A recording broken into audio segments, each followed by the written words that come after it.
The atoms like each other, the different degrees.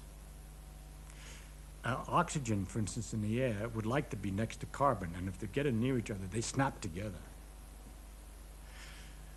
If they're not too close, though, they repel and they go apart, so they don't know that they could snap together. It's just as if you had a ball that was trying to climb a hill and there was a hole it could go into, like a volcano hole, a deep one.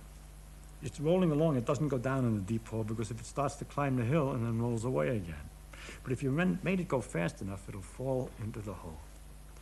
And so if you have something like wood in oxygen, there's carbon in the wood from a tree, and the oxygen comes and hits it, carbon, but not hard enough. It just goes away again. The air is always coming, nothing's happening. If you can get it faster, by heating it up somehow, somewhere, somehow, get it started, a few of them come fast, they go over the top, so to speak. They come close enough to the carbon and snap in. And that gives a lot of jiggly motion, which might hit some other atoms, making those go faster, so they can climb up and bump against other carbon atoms, and they jiggle, and they make others jiggle, and you get a terrible catastrophe, which is one after the other. All these things are going faster and faster and snapping in, and the whole thing is changing. That catastrophe is a fire. It's just a way of looking at it, and these things are happening. They perpetual. Once it gets started, it keeps on going. The heat makes the other atoms capable of reaching to make more heat to make other atoms, and so on. So this terrible snapping is producing a lot of jiggling. And if I put, with all that activity of the atoms there, and I put a cup of coffee over that massive wood that's doing this, it's going to get a lot of jiggling. So that's what the heat of the fire is.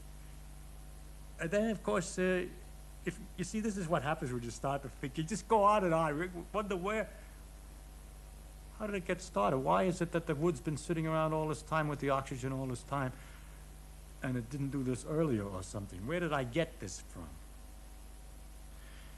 Well, it came from a tree.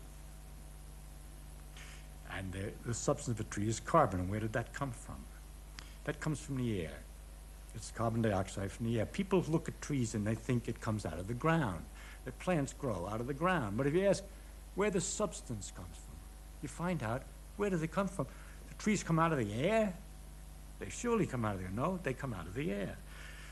The carbon dioxide in the air goes into the tree, and it changes it, kicking out the oxygen and pushing the oxygen away from the carbon and leaving the carbon substance with water. Water comes out of the ground, you see. Only it had to get in there. It came out of the air, didn't it? It came down from the sky.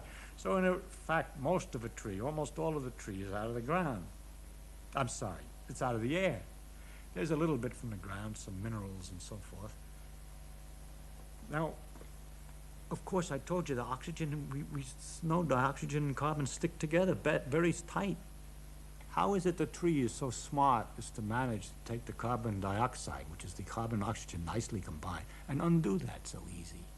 Ah, life. Life has some mysterious force. No, the sun is shining.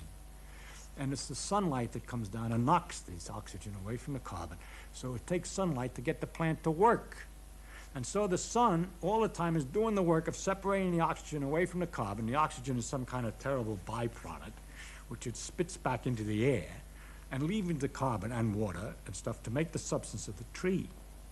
Then when we take the substance of the tree and stick it in the fireplace, and there's all the oxygen made by these trees, and all the carbon would much prefer to be close together again. And once you let the heat to get it started, it continues and makes an awful lot of activity while it's going back together again. And all this nice light and everything comes out, and everything is being undone. You're going back from carbon and oxygen back to carbon dioxide. And the light and heat that's coming out, that's the light and heat of the sun that went in. So it's sort of stored sun that's coming out when you burn a log. Next question, how is it the sun is so jiggly, so hot? I gotta stop somewhere. I'll leave you something to imagine.